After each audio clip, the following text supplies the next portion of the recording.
Good afternoon and welcome to another episode of Que-stead-Que. What you gonna do? I don't know, but something's gonna grow. Well, you guys, as you can see, everything is torn down in the garden room. Whew, I'm glad to be done with that. This one, I need to get some cleaning done.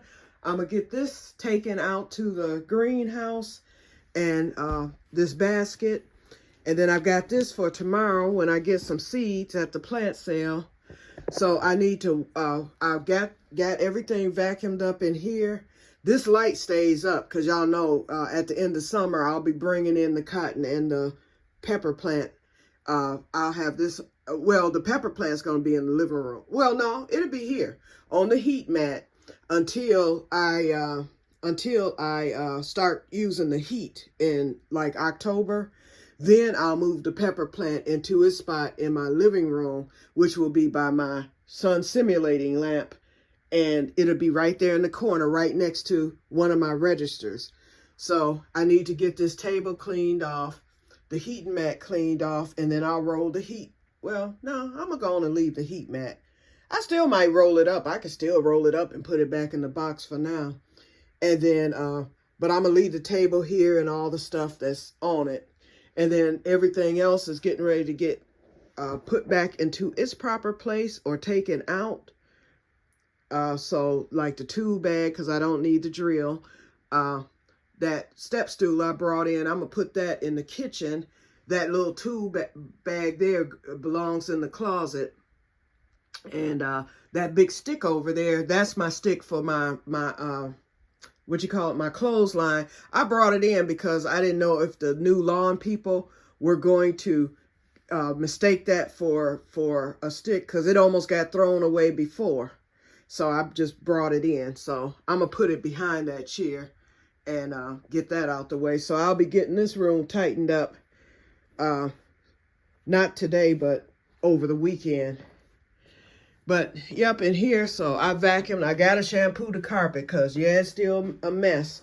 And I just folded the table up and put it there. I'm going to take the bath chair down because this is my chair that I used at the table that I never even sat on.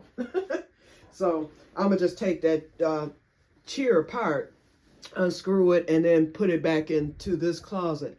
But why I came on, I was like, you know what? It's been a while since we discussed prepping, and I'm finally able to get to my prepping closet. So I'm going to do a short prep tour today. And usually I don't show my preps, but y'all know I did that prepping 101 video that time. I didn't show my preps in that one. But, you know, I'll show it to y'all. But I don't show it like on Facebook or no one. Only one who knows anything about me prepping is my barter buddy, Robert, of course, because we're semi-barter buddies. We just do stuff, but we're not really, you know, barter buddies like Cheryl and I. And then Sherry. So Sherry surprised me today. We just got off the phone because I was telling her about the crisis and the food shortage is coming up, and I was like, Sherry, you need to get this, that. I said, this is what they're saying to stock up on. I said, you need to get that. I think Sherry's taking it serious now because we just got off the phone. She was like, I went to Kroger. She was like, I stocked up on oatmeal and she was telling me all this stuff she got. I was like, well, good for you. So I did some prepping yesterday. In fact, I had my budget. I said I would spend my budget was $100. I said I'll use $100, and then the extra, you know, after I get my regular groceries, I said I would use an extra like $50 to get prep items just to get it. My full bill came to only $71 on yesterday. I was so pleased because Myers had an excellent sale. A lot of buy one, get one free. The beans were on sale. The rice was on sale. They even had olive oil, but that is sold out. So I got down on yesterday, and I was able to get most of the stuff that was on the list. I still need a few more things, but I got down. So that's why I'm doing this video, to show you. Okay, this is one of my secret prepping things. I don't know if you can see some of everything. This is the hodgepodge. And the only time I go in that is when I'm inspecting my preps and seeing I've got beans in there, rice, sugar, all kind of stuff. And I keep an eye on it because although it's airtight, you can still end up with bugs and things like that. So I always go through my preps, you know, every few months just to make sure. Then this closet I'm using after Sherry finally came and got her stuff, it freed up room in here. So I've been putting a few things when I couldn't get to the other closet. I was putting things in here. So as you can see back there, I'm loaded with Morton salt. And then I put some over here. I've got barbecue sauce over there. Then I've got all my mason jars in here too. I'm getting ready to make use of these big ones. Some of them I'm already using, but I have 13 here. Let's see, 2, 4, 6, 8, 10. Yeah, I've got 13 here. So my oats and things like that, on that video that I saw, they were saying that although oatmeal unopened in the container will last you up to 30 years, they said if you put it in an airtight, like mason jar or something, or a tin or something like that, it'll last even longer. So I think I might transfer my oats, you know, to the jars and just put them up on the shelf. Somebody tell me, those of you who prep, I know a few of you do prep, what do you think is better, the mason jars or just leave them in the container that they're in? Because they're not going to be open. You know, I have some open oats that I've been using, and then I've got, you know, extra. But anyway, you know, I have some applesauce in here. Rice is in that tin there. That thing is full of jasmine rice. Then I have a few spices, you know, that I had purchased. Honey. And that's the thing. I'm going to the B-Man because they said get that honey stocked. Honey never goes bad, ever. It can last forever and ever. So I'm going to be going to the B-Man. The B-Man sells the quart, the pint, and he sells this size. This size here last year cost $50 for that big giant one. And so I might try to wheel and deal with them since we have a rapport. But even if it's $50, I'll go on and splurge it because I know if I buy that size, plus I have this quart, plus I have a pint in the kitchen that's unopened, it's crystallized. I just need to decrystallize it. And then I have a pint that's like half gone. That'll last me the rest of my life. So I'm looking at this. Okay, this is starting to crystallize too. See how it looks? Yeah, but I know there's nothing wrong with it. It's sealed, never been opened. Okay, so anyway, then I've got, you know, remember the Christmas baking stuff, my little Dutch oven, in case the grid goes down, I can cook outside with that. My canner is in there, the one that I use, the ball canner. And, you know, I need to buy some more lids and stuff.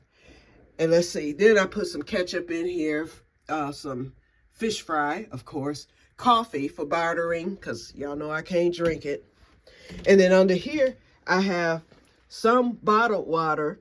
I've been using it. And then I have that Pepsi there. I said I would just keep that. And then in here, I need to get this water. In fact, let me do it right now because it messed up my thing. So I'm gonna oh, this is new. Okay, this is a new one. Okay, that's the problem. Okay, hold up, y'all. This needs to go. That green thing in there. See, this, I hate I did that, but I've got prep. Oh, okay, I can use this. Okay, because it's like some beans, some, a big giant thing of fish fry. Oh, the Watkins pepper. Y'all, remember I was at, what you call them the other day? Menards. I got more salt in here. Oh, Lord. I was at Menards the other day, and I said, I need to get some more Watkins pepper. No, I don't. Look at it. I got the big giant thing. Then I've got some other pepper in here. Oh, that's garlic powder. And then beans. And then other seasonings in there. So, okay. But I still need to get a new top for this since I just ruined it. Okay, so See, preps I didn't even know I had. So I guess I'm fine with seasoning. If anything, if we have a food shortage, I'll at least be able to season whatever I'm eating or trying to eat.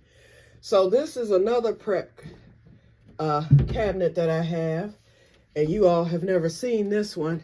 So as you can see, I have raisins, cream of wheat, Arm & Hammer.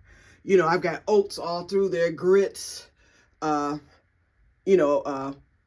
items, box type items. I have nuts up there. I have coffee up there. Let's see.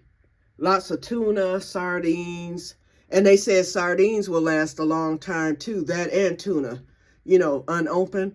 It'll last for years and years. Canned goods. Then I have like more rice and beans here.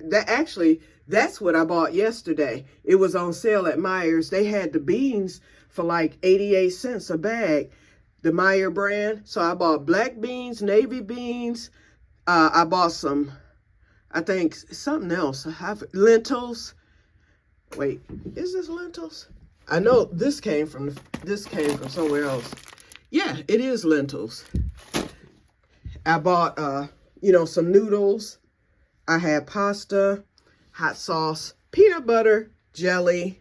I bought that yesterday because I found some Smucker's strawberry jelly instead of I found the jelly instead of the jam. So I went on and got it. I have grape jelly, hot sauce, more peanut butter back there, my Wondra flour, and then I've got canned goods down there. So I have a free shelf right here that I will continue to fill with preps. So for me, by myself, it's not, it's not like one of those 25, 30-year type of prep deals. But if something happened, let's say we're stuck in our home and can't get out, I think I could make it a couple of months. I would have to eat sparingly or whatever, but I think I have enough canned goods and different things, for a once-a-day meal, especially with the rice and beans and things like that. Oh, I think I'll make it more than a month. And y'all see my emergency radio is there. It works good. So, and then I've been stocking up on water. Whenever I come up with the bottle, I told Sherry, give me your extra bottles if you're not using them. And then, I have extra bottles I've been collecting for about a year. And so as you can see, I've been filling them with water. And my refrigerator has the filtered water. So I fill them up. And then I've been just sticking them in here. So let's see how many I got. 1, 2, 3, 4, 5, 6, 7, 8, 9, 10, 11, 12, 13, 14, 15, 16. And then whenever my distilled, in fact, I've got 2 in the kitchen now I need to get washed out. Whenever I use my distilled water for the CPAP, I just wash it out real good. And then I fill up my distilled waters with the water. Yep. So, and I'm just steadily just building. I just keep doing it. So this is the prep room, y'all. Okay, so basically that's it. That's today's episode. I just wanted to, tell you about that. So I'm going to get in here in a few minutes and start getting everything put away. Then I'm going to go to the greenhouse. I can't even see myself. Hey. Okay, so then I'm going to go to the greenhouse. I'm going to go on and my plants did excellent last night. Everything did well. So that's why I started tearing things down. I said, they're fine in that greenhouse. It was 75 degrees in there at 12 o'clock when I went out there to check on everything. And so the Piper nigrum was doing good. Everything did very well overnight. The peppers, that was what I was most afraid of. And so today I'm going to transplant the collards because those are ready. That's a cold crop. What else am I going to transplant? Oh, I think I'm going to transplant the squash. Oh, no, not the squash. I'm going to transplant the tomatoes. They're small because they should have been up-cupped further. I just didn't do it. And they would have gotten bigger if I had put them in like a bigger pot. But I'm going to go on and amend the soil. And I'm going to put those in the same pot that my tomatoes were in last year. So I'm going to go on and get those potted. And hopefully they won't go, I think they'll be okay, and they can finally take off. And I'm taking this yarn because, of course, I'm going to need the string to, you know, tie them up again like I did last year so that they can climb. So I'm going to plant the black cherry tomatoes and the chocolate sprinkles. And I'm not sure if chocolate sprinkles are bigger tomatoes or smaller. And then I'm going to get one of those other pots ready because I'm quite sure I'll be bringing home some San Marzanos tomorrow because they did plant San Marzanos and the paste tomatoes for sauces and stuff at the for the Grow Club. So I'll bring home one of each, and hopefully I'll get some so I can learn how to make some sauce. Okay, you guys, so that's it. I'm gonna get off, and then I will talk to you guys on tomorrow at the plant sale. So you all will see what I snag and all that. I'll probably just stand the camera up and film while I'm doing what I'm doing. And then then we'll talk about that. Okay, so I will talk to you guys later, and may God bless you all. Bye-bye.